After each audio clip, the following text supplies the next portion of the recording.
fais toujours des films sur les gens qu'on met de côté pour les mettre au centre de l'écran. C'est le sens que ça a pour moi de faire du cinéma, parce que je m'identifie à eux, quoi. Et là, donc Gwynplaine, c'est vraiment ça.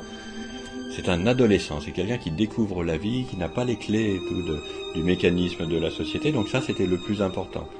Un personnage qui est un enfant au départ, qui est abandonné par ces fameux comprachicos qui lui ont fait cette cicatrice, donc on démarre par un abandon. Après, ce petit garçon erre dans une tempête de neige, il est perdu, il tombe sur une femme qui est morte, avec dans ses bras une petite fille encore vivante, qu'il recueille, et tous les deux sont ensuite recueillis par Ursus, ce saltimbanque très généreux, et qui va, avec eux, finalement, former une petite famille. Comment tu t'appelles? Gwynplaine. Les gens sont pas forcément méchants, tu sais, ils sont dangereux quand ils ont peur. C'est tout ce qui est différent d'eux, ça leur fait peur. Gwynplaine, c'est un gamin qui est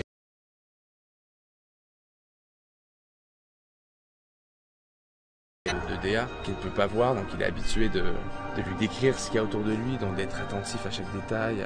Je le ressens comme quelqu'un qui cherche à être pris au sérieux, à être aimé. Il pense qu'elle est aveugle, si elle me voyait, elle me trouverait repoussant et elle pourrait pas m'aimer, quoi. Il peut pas dépasser ça, alors qu'elle, évidemment, si elle le voyait, elle continuerait de l'aimer, quoi. Elle dit bien, c'est pas la question de voir, d'aimer. Si je devais ne plus entendre le son de ta voix, plus sentir ta présence, je n'aurais plus aucune raison de vivre. Là où la multitude voyait le monstre, Dea, aveugle, voyait l'archange. Je suis à toi. Et Dea, elle illustre bien la pureté, la fragilité en même temps et la force. Pour moi, elle symbolise l'amour absolu, cette histoire. C'est un peu, oui, c'est une sorte de Roméo et Juliette, c'est l'amour qui triomphe, l'amour qui transcende.